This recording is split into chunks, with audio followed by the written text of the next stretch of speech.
All right, pretty. Yes, sir. Pretty. Oh, where are you from originally? Where'd you grow up? I'm from Cape Verde, Africa.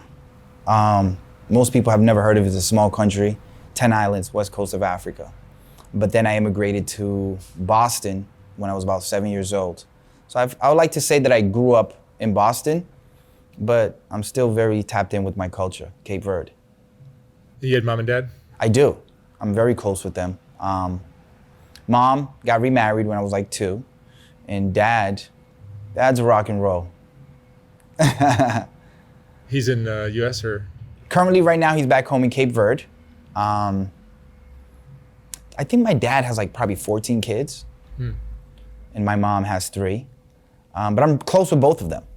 Like, my siblings like to think that I'm my father's favorite. I like to think that too, if you ask me. How was your childhood? My childhood was, I grew up in a 3-decker house in Dorchester, Massachusetts, and on each floor was an uncle and aunt. So it was like big family, the 90s, just a lot of, before the technology, I feel like family was more united. So there was a lot of that weekend vibes and stuff of such. How far did you go to school? I went as far as college, didn't graduate, dropped out. Went to college to kind of make my mom be quiet. Like, your son's made it. And that was a shit show. But now I'm currently in school. What did you want to do with your life? What did I wanted to do with my life? When I was, so real quick, I lived in New York for a little bit with my uncle. He's a bishop. And at that time when I was under his care, my dream was to be a bishop or a pastor. But that changed, I don't know. That changed, and then for one point, my dream was to be the El Chapo of Dorchester. My dreams changed a lot. Is that the direction your life kind of took? Yeah, that's the direction that my life kind of took. I think by the age of when I was like maybe 16, I had moved back to Boston, and I like to feel like I looked up to the dope boys. There was this one particular guy I'll never forget. My brother had a shop. My brother Peter had a shop, and this guy became his partner, and he had a Cadillac Escalade. And it just, wow. And that drew me towards him. And eventually, he introduced me to a lifestyle. I started, at an early age, I think I was in high school, I got into fake money, uttering. $100 bills. What they was doing, we were bleaching $5 bills and scam printing $100 bills on it, so you get right through with a pen, check, and everything. And so in high school, I was already making good amount of money. That didn't last too long. I ended up picking up a case from that. I was the first one that they had caught with that money. So from Boston to Florida, they had tracked about $2 million, and I was the first one that they caught with that money.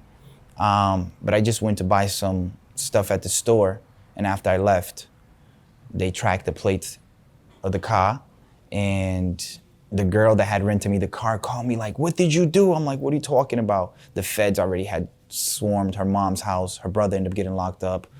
It was bad, That case, my family hired one of the best lawyers, and for what it was, I think I got a slap on the wrist. And it was my first case. So it was nothing, I was still in high school. It was for counterfeiting? Counterfeiting, uttering they call it. That's the real word, But you got into other stuff too. Yeah, I definitely got into other stuff quickly as well. I got into the weed game.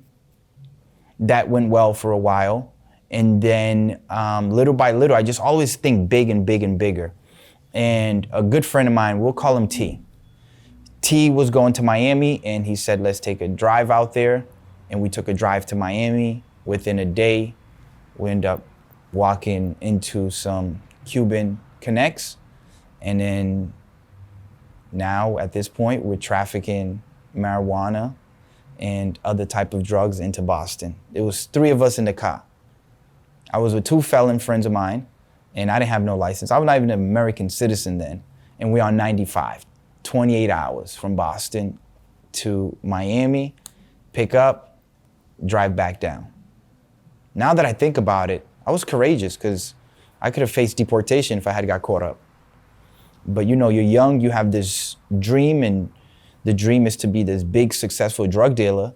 So you're gonna put your all into it. And I feel like that's what I started doing at a very early age. I was not even 20 when I started doing this thing. And that turned me into a person, like I built a persona around me. I had this image of I get money and I'm rock and roll. So I was in the nightclubs Thursday to Sunday, a lot of women, and there was just this image, you know? This was when Lil Wayne was out. I was a big fan of Wayne. My cousin Tito named me Pretty when I had moved from New York. And then when Wayne came around, he used to call himself, I believe, Weezy F Baby. So I became Pretty F Baby, and there was a whole persona, image around it. It was good for a while, you know? And then I had gotten into a motorcycle accident when I was in vacation in Cape Verde. And when I came back to America, I had surgery. That was probably like 2006. And the doctor sent home a 17-year-old. I had Vicodins and I had Percs. And I don't like to point the fingers at anybody on how my life went because America didn't have the knowledge that they have today on opiate. And that started something in my life. It opened something in my brain because the feeling that I got from that pill, it was a feeling that I never had and I never thought was possible. It's as if I found the magic pill. I was always comfortable with myself. My ego was boosted. I could talk to any girl. I can do anything. I felt like I'm like Superman once I take this pill. And little by little, you know, I would dibble and dabble. And next thing you know, I'm catching myself going to the ER, lying about back pain. And then having one of my girls go and lie about back pain. And like I said, then America did not have the knowledge. You go to the ER with a back pain, they'll send you home with 512s, about 15 pills. Fast forward, I end up getting my feet deeper and deeper into the drug game. And at my highest point, I would be able to sell about 1,000 Perc 30s at a time. Like, it went fast. We would go to Miami, and Miami had the pain clinics, MRI. These are stuff that's all Google. You could Google it and find all this information out. You would get an MRI, you go to pain clinic, and then you get a script for 30 milligrams. Now, you do that with about 8 different people. You're flying them out. You're doing all that. It's like legally trafficking. I had a saying that, how did it go? I did the wrong things the right way. You know, you're getting on a plane and a girl has a script with her name on it. You're going through TSA, it's like taking candy from a kid. But with that, my addiction started progressing. And it progressed. It took a long time. It took about, for me to go, there was a point where if I had a perk on a Monday, I'm like, oh, I'm going clubbing on Thursday. I could just leave it on top of my account and not touch it. But eventually you want that feeling all the time. And then it went from being able to save a perk to not being able to start my day without a 30. So when that started happening, I was good with all of it because I was able to afford my addiction, you know? And then things, you know, the Fed started cracking down on the pain clinics in Miami, and you start dealing with other people.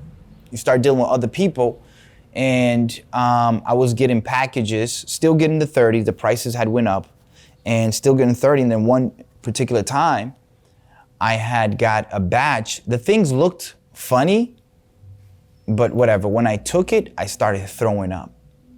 And then I'm like, what is this? But then I got super high. It's like I'm getting that feeling on perks, but on steroids. And I didn't really like it, but I enjoyed the high. I didn't like the side effects of it, the throwing up, because it was very strong. But I kept doing it. And then my Connect ended up sending me another batch that I ended up taking, I think, 2. It didn't touch me. It was 2 Perc 30s. It didn't touch me. Ended up taking like another 4. It didn't touch me. I think altogether within a span of an hour, I took like maybe 12 Perc 30s. Didn't touch me. I remember I had gave a kid a few of those bad ones. And I said if he had them, he said, yeah, I went back and switched it. And come to find out, those was the Perc 30s that was pressed with fentanyl, counterfeit perks. And that began something that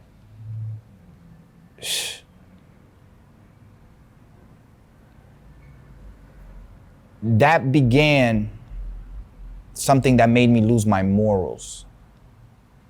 That began something that made me strip from myself. That began something that today I'm able to identify as an addict.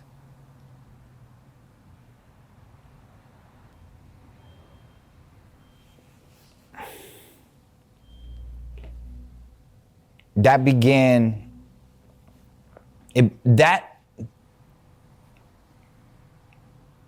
made me become a person I no longer knew who I was. The counterfeit 30s, it opened something else in me, I'm going really fast, but, I was a married man,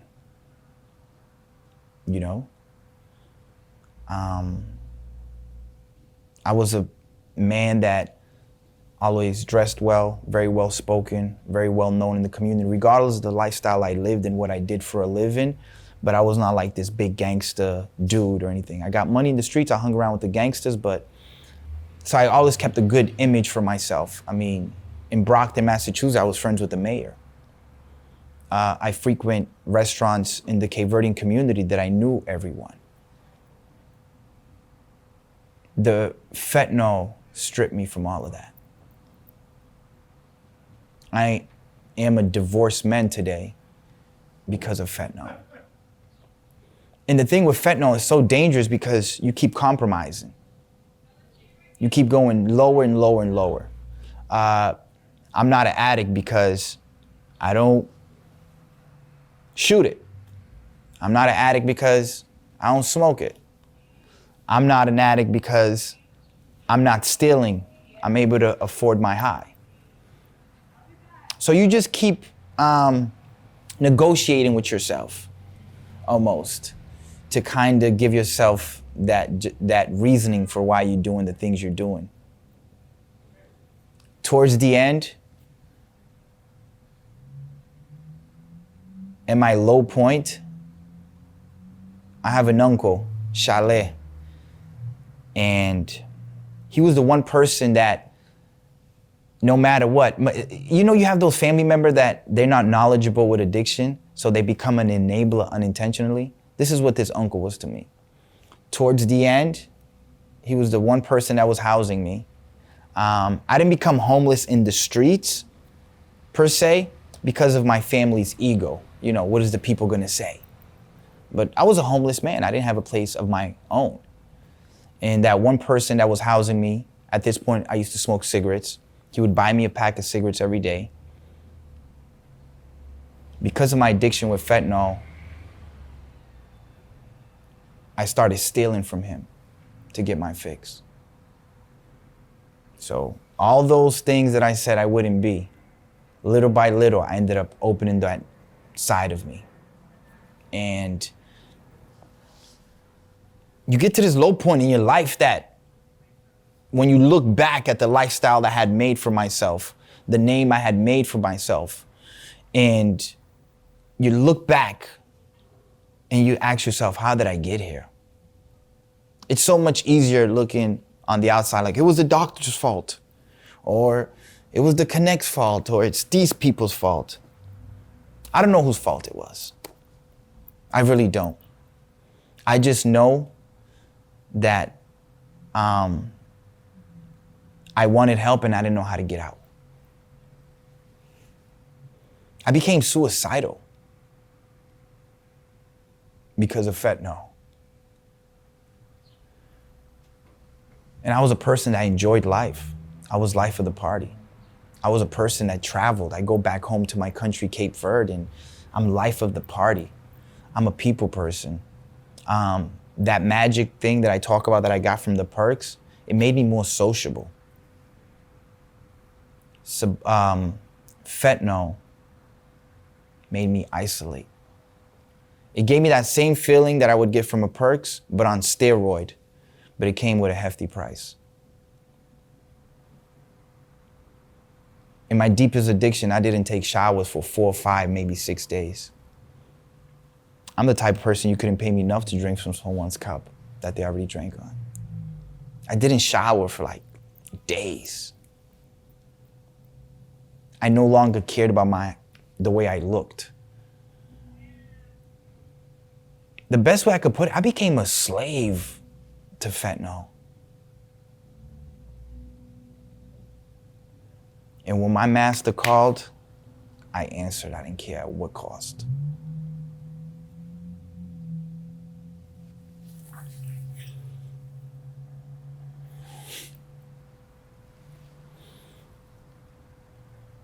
Oh, fentanyl. It took everything from me. Everything. I'm the type of person, when I walk into a nightclub, the owner knew who I was. I'm the type of person that's very well connected. I'm the type of person that a family wouldn't make any major purchase without consulting with me. Cars, houses, they wouldn't without consulting with me. Because of fentanyl, these same family, I was no longer allowed in the house that I consulted them in purchasing. I was no longer allowed to even use their cars. That's what fentanyl did, you know? It stripped me from society. And that thing that I talk about, that I'm not an addict because I don't steal. I started stealing towards the end. So how am I not an addict? I am an addict.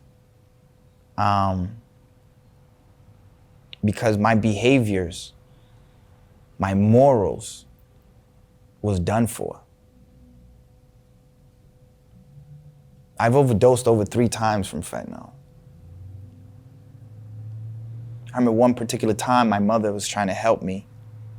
Because, you know, I don't come from a family that addiction is a common thing. I don't come from a place where people are knowledgeable on even how to help someone like that, you know? So my mom flew from Cape Verde to her son's aid. How can I help my son? We went to a friend's house, her friend's house, and we called a detox. And this detox said, well, we're kind of full, but if you go to the hospital across the street, they basically gave me hope. Go to the hospital, shows you really want it, we'll take you in through the hospital. So me and mom went to the hospital. I remember there was a little bit of line. I went into the restroom, I came back out. I did a line of fentanyl. And I overdosed in my mom's arm in that line. I can't even begin to imagine what that woman went through in that second or minutes, watching her son just collapse. Fentanyl, I was such a slave to it that when they revived me with Narcan, I noticed I still had my socks on. I went back to the bathroom, went in my socks, got a fentanyl, did another line.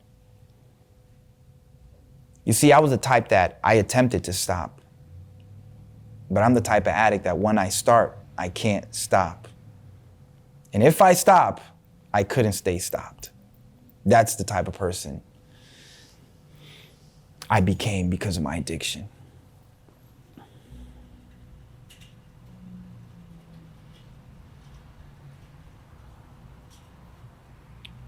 Fentanyl, it takes everything from you. And I was in a low point in my life that I didn't even think that I would be able to pull myself out of that situation because of fentanyl. And then, you know, in the beginning, I was able to try to maintain an image somewhat. Buying from people like, yeah, these are for my runners.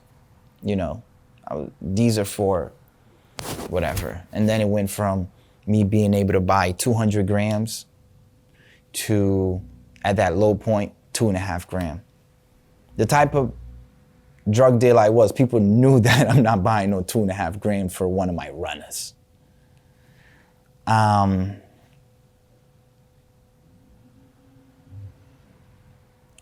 I remember an early addiction. My ex-wife would look into my eyes with my son in her arms. Pretty, can you just stop for us? I would look at her and tell her, yeah. And I wasn't lying. There was something in me that just couldn't let go of fentanyl. And I had a wife that was supportive of a lot of things, you know. She's brought me to detox. She's picked me up from detox with my pills.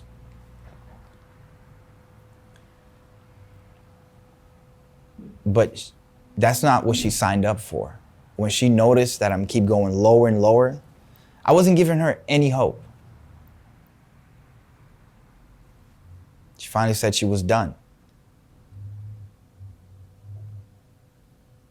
Because of my ego, like, what are people in the community gonna say? I end up like going back to Cape Verde. I'm done. There's no opiates in Cape Verde. I'm good. But I did go with fentanyl, of course. I went with about 40 grams, and that lasted me about a month. And then I ended up getting some Suboxone from some people out here. They sent it to me. And I was good. I ended up detoxing myself, and I was good. So now I'm on the island, living the good life. Drinking, a little cocaine, a little this, Molly. All I did was substitute one thing for another. My mother came to me like, what do you want to do with your life? I'm like, what are you talking about, Ma? She was like, people in our country will give a left arm to immigrate to America. You letting go America to come be here? I was embarrassed of the mess I had left behind. You know, people was gonna say that my ex-wife used me for papers because I had married her and brought her to America. You know, so I was always the victim, you know? So I didn't wanna face that music. So I continued staying in Cape Verde, and let's just say I was doing things in Cape Verde that was a little bit too big for my island. And I come from very well-known family, so my mom's like, you have to stop this. This can't continue going this way. This is not America. My stepfather's a lawyer. You know, my mom's a very well-known woman, you know? So I finally decided to come back to America. Here I was, separated from fentanyl from a year and no opiates. Took about 4 days.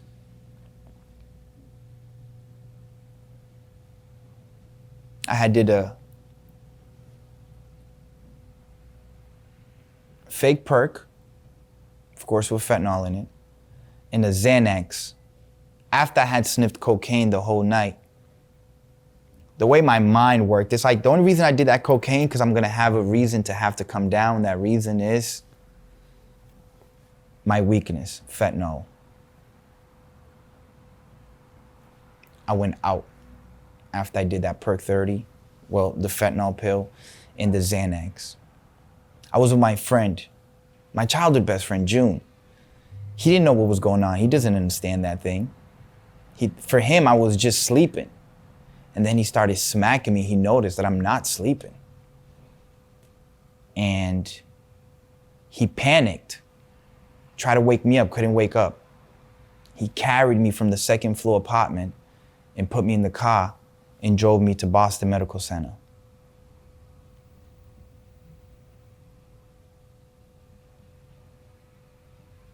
When I woke up, I'm like, how did I get here? The doctor said that it was a miracle. I hadn't had oxygen in my brain for like 35 minutes.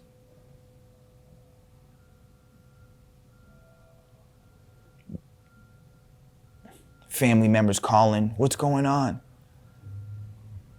Oh no, make up lies. Make up lies. My brother Peter had gave me an opportunity to work with him in his company. He owns a moon bouncing company. And he also does Airbnb in Boston. And he gave me the keys to the Airbnbs. I'll go clean it. Like, opportunity was given to me. But because I had this addiction, nothing I touched can ever turn into anything good. I lost my brother's trust. I was using drugs in one of the Airbnbs. So it's so easy for when I was in that deep addiction for me to be the victim.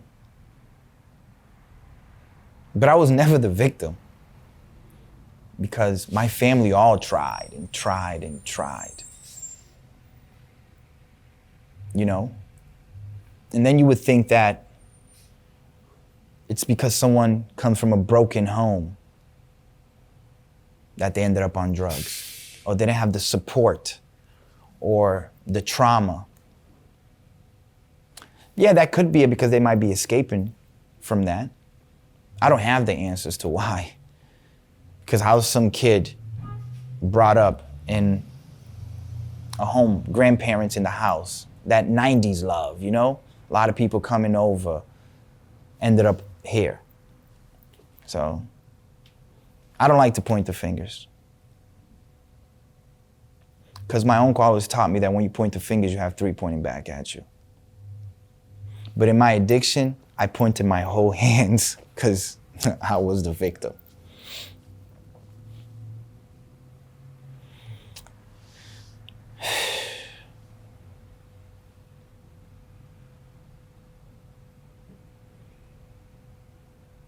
Low point, twin size mattress on the floor in my uncle's 1-bedroom apartment in Brockton, Massachusetts.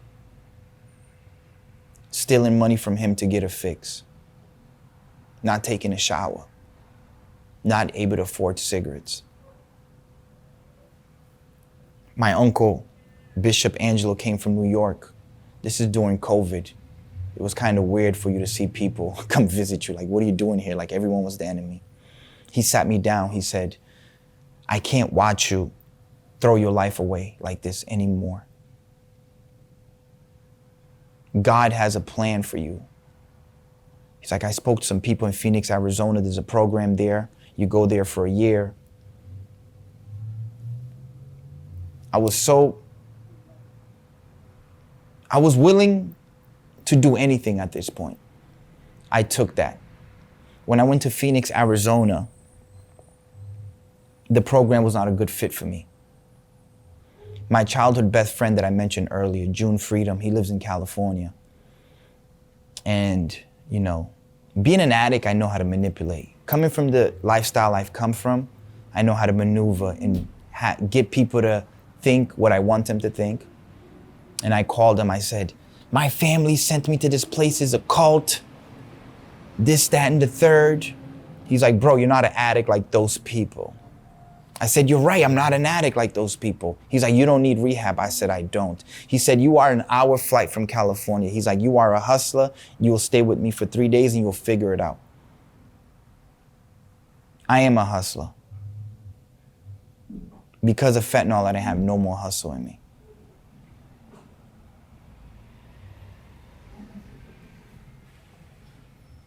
I remember I went to Denny's. I ended up meeting a random person and I asked him for some perks and he said like this, and I seen 5 blue 30s, the fake ones. I grabbed that and I grabbed probably another 10, booked my flight, told my family they are the enemy. I am done with them. How can they send me to that place? I'm coming to California. I had never been to California before. June picked me up at the airport. And everything is, he picked me up, him in Chanel, and everything was good. You know, I had a little bit of money. I had put some money away. So, when you have that, some type of financial cushion, you kind of like, don't even pay attention to your addiction because I'm able to afford it. I had never scored drugs before because in Boston, I was a well-connected individual. I started walking June's dog within an hour of me being in his apartment. Go, come back. I was walking the dog every 3 hours. It took June 24 hours to find out the extent of my addiction, that I am a full-blown junkie. I came through like a thunderstorm. He was getting ready to release his music, and it was just bad timing. And his main focus was me. I was supposed to stay with June for 3 days and then get an Airbnb for a month because I'm a hustler, figure it out. And then I ended up connecting with a cousin that I didn't even know was out here, but I knew she kind of might have been out here, Anika. And I told her, I lied by omission. Our family sent me to Phoenix, Arizona to go change my life. He's like, our family? Why would they do that? I'm like, I don't know, they sent me to a place that's a cult. She's like, what's your plan? Oh, I'm at June, I'm gonna get an Airbnb for a month, I'm gonna figure it out. Oh no, none of my family's coming to California. He's like, she said, I have an in-law apartment in the back, you can stay here. Right there, all my problems got removed. No longer had to worry about getting a place. Oh, to top it off, she gave me a key to a 2020 BMW X5. I was big chilling. It took Anika about 4 days to find out something is wrong with her cousin. And little by little, one day I remember I pulled up to the house. I had just did a Xanax and a fentanyl pill right before I hopped off the highway. And then all I can remember is waking up with the car running, and I looked at the clock. It was like 4 o'clock in the morning. My cousin Anika's in her robe, like, what's going on? Oh, no, I fell asleep, just afraid of what she's gonna think for me to open up and say I'm on drugs and I'm strung out. So you just keep lying and lying and lying and lying. My good friend, June, had met an individual, and he remembered that individual had been sober for 33 years. June called him up, and he said, sure, bring this guy over. I go over. The guy started talking to me into a language that I finally understood. It's a person that had been through what I've been through. At first, I'm thinking, I'm going, okay, whatever. He said, you have to go to detox. You have to do this, you have to do that. I said, okay. My back was against the wall. I had no more hustle left in me. I'm across country. I had never been to California. My cousin Anika's basically done with me if I don't get this right. My back was against the wall. And I took that option. I went to detox. I don't even know where. I woke up the next morning like, how did I get here?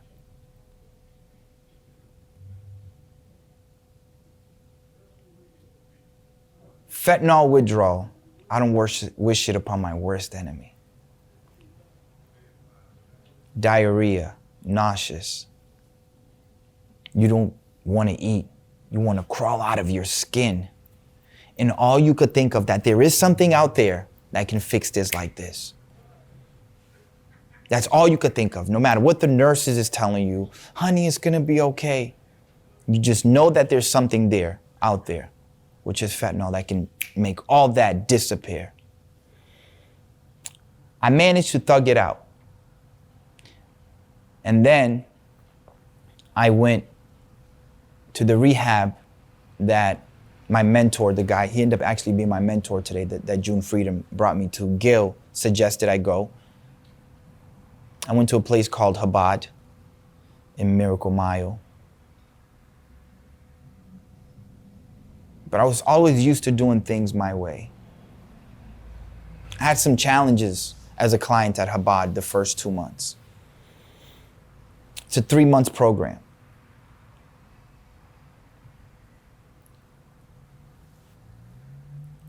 So once you remove the drugs, you remove the alcohol, you still have this person that has put a lot of things in the Pandora box for years.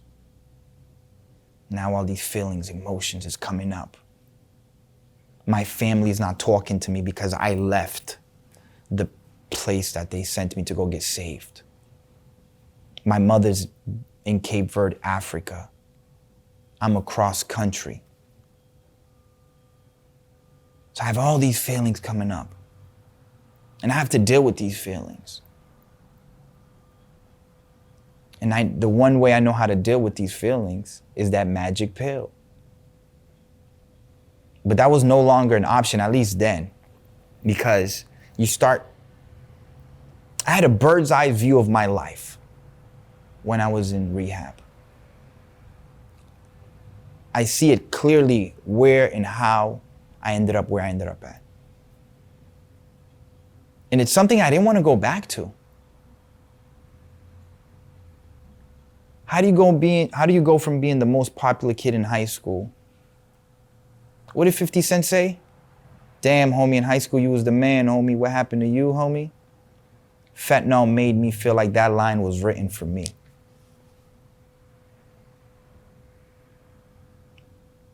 Scrolling through Facebook, watching people that you went to high school with become homeowners, married, businesses. Here I am in California in a rehab. And then you would hear people's stories and that they've been sober for 5 years, 10 years, and how much better life has gotten. Start to have some type of hope. Because I know it's there. I know what happens once I touch fentanyl. But I've never experienced here this sobriety thing that people speak of. I've never experienced it. I've attempted it a few times, but my definition of sobriety consisted of detox, go home. I just thought I was never good enough, so I always fell back into it. I just thought that's how it was.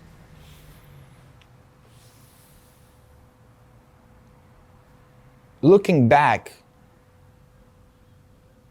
the drugs were really never my problem. It was a solution. I was escaping from something. Still don't know what I was escaping for, by the way, but I know I was escaping from something. I did 4 months in rehab, and then they suggested sober living.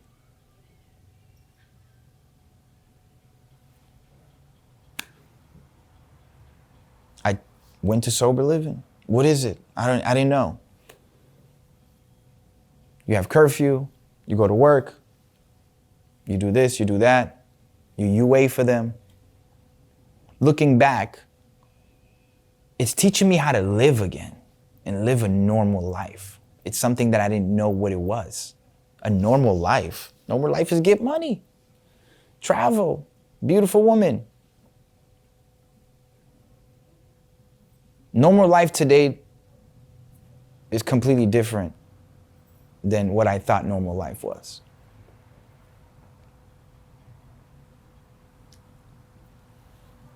I've been sober 2 years and 7 months from fentanyl, from any mind-altering substance.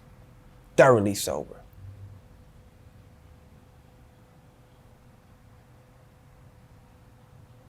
A lot of people ask me how I did it,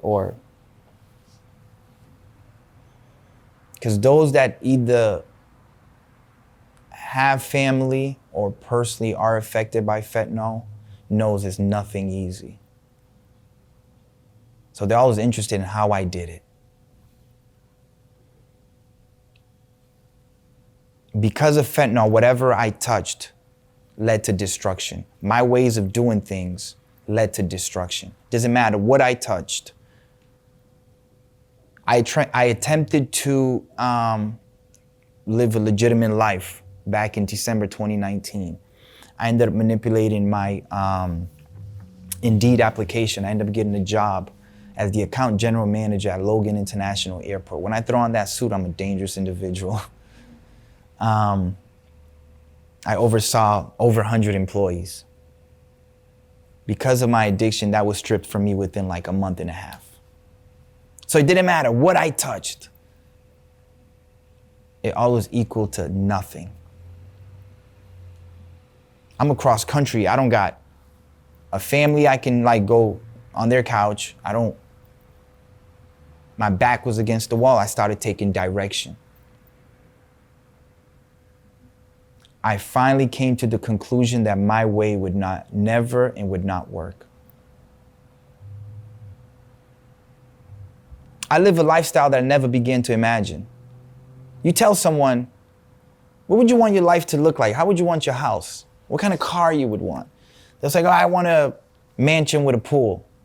I want a Ferrari. Why? Because they've seen it either in movie or in passing. I have a life that I never dreamed of. A sanity.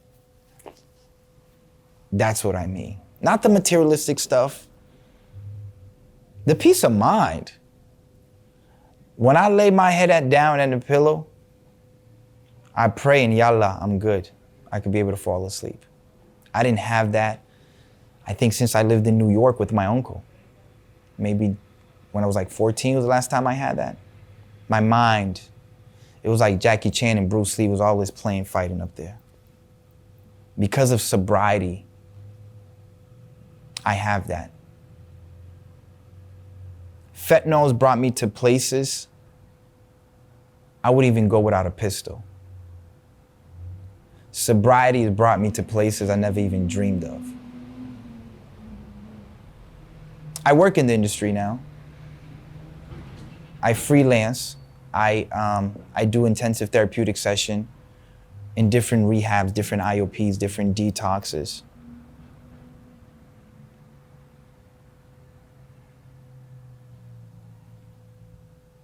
People tell me that they're inspired by me.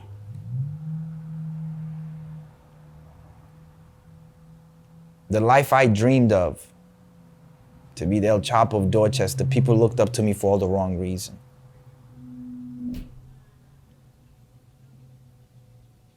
I meet clients that, this is one particular guy, Humberto. He did like 23 years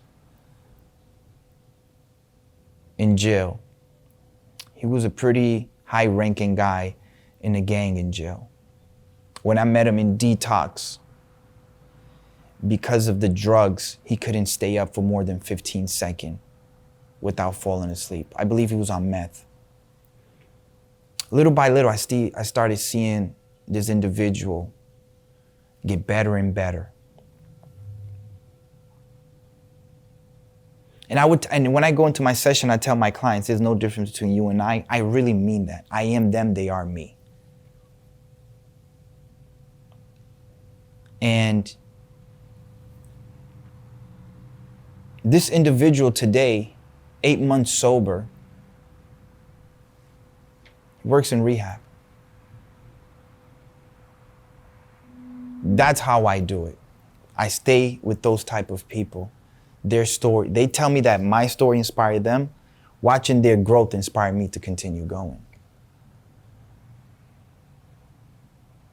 And there's a lot of stories like his, because I see myself in them in that low point. And I strongly believe, a wise man once told me that he got to 23 years sobriety because he let go of one thing so he could have everything. I believe today if I touch one thing, I will lose everything. I don't want to lose this peace of mind I have today. But I do say I only have today. And then tomorrow I'll try again with this sobriety thing. I just show up every day.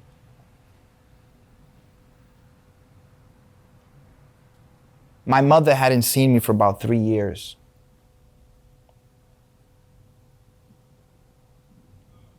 My mother traveled to America and then traveled to California to come see this version of her son. That's sobriety. The last image my mom has of me is me on that twin-size mattress in my uncle's one-bedroom apartment with my dirty clothes all in the bag cornered. I don't live in no mansion. I don't have no luxury apartment. I have a one-bedroom apartment that's from legal money. It's under my name. It's not under my mother's name. It's not under some girl's name. My name. I always had these things, but it was all manipulated. My mentor turned to my mother and asked her, how do you feel to see your son like this? She said, it's as if I'm dreaming and I'm waiting for someone to wake me up and tell me, your son Pretty is not doing this good. That's not him.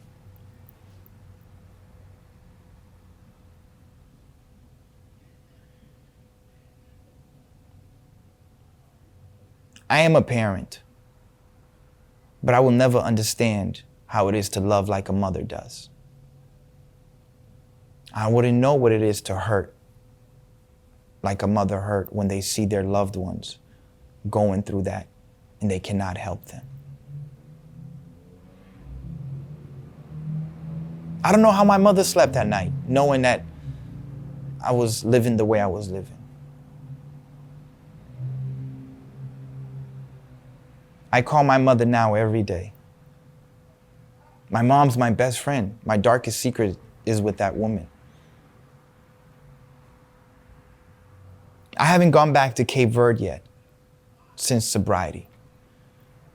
Friends and family members since I've been in sobriety tell me that my mom has a glow to her. It's like, wow. Our addiction take a toll on our loved ones that we don't even understand.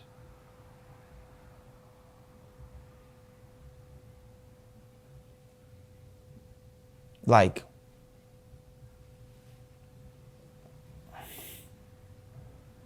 those relationships that I spoke about, family, those trust I lost, it's been earned again.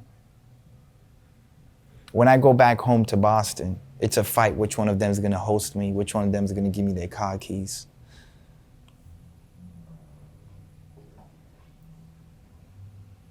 This junkie right here is a life coach to a Hollywood actor.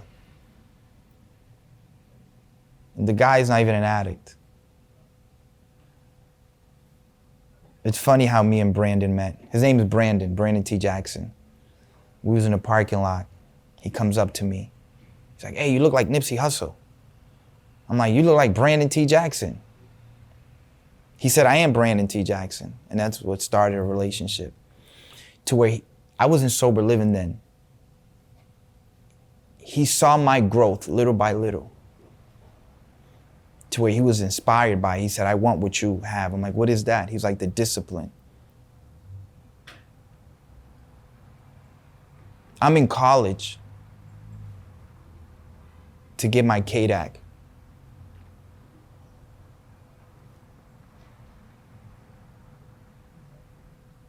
In 2019, I had a kid that, you know, when I was towards the end, I had no more hustle. I still was able to grab a few stuff. I gave this kid fentanyl to push for me. Because of my story, that kid landed in California 2 weeks ago, and he's in IOP, sober living, changing his life.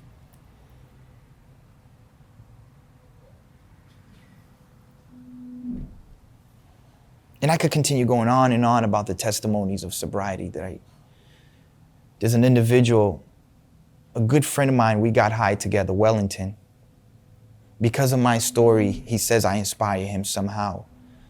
He's been in the same rehab for 2 months that I went through.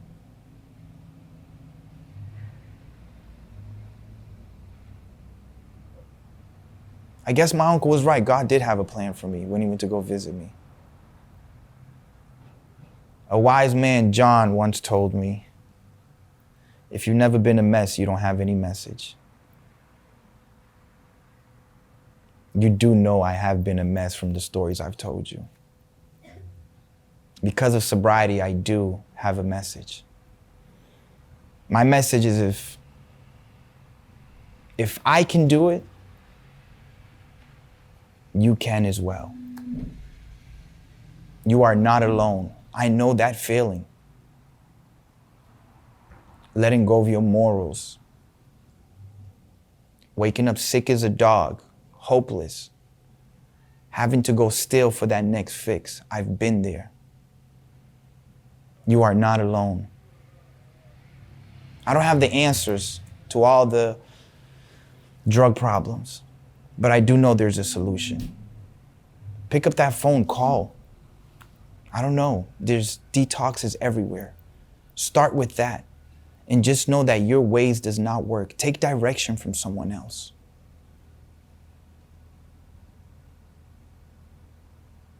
I'm an immigrant from Cape Verde. I was strung out on fentanyl. If I can do it, you can as well. I'm a living testimony to sobriety. Today, me and my ex-wife have a phenomenal relationship. We co-parent phenomenally.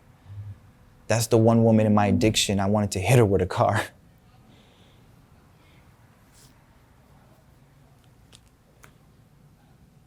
My son thinks I'm cooler than Spider-Man. That's sobriety.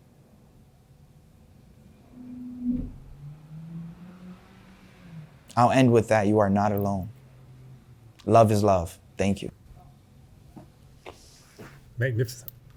Such good talk.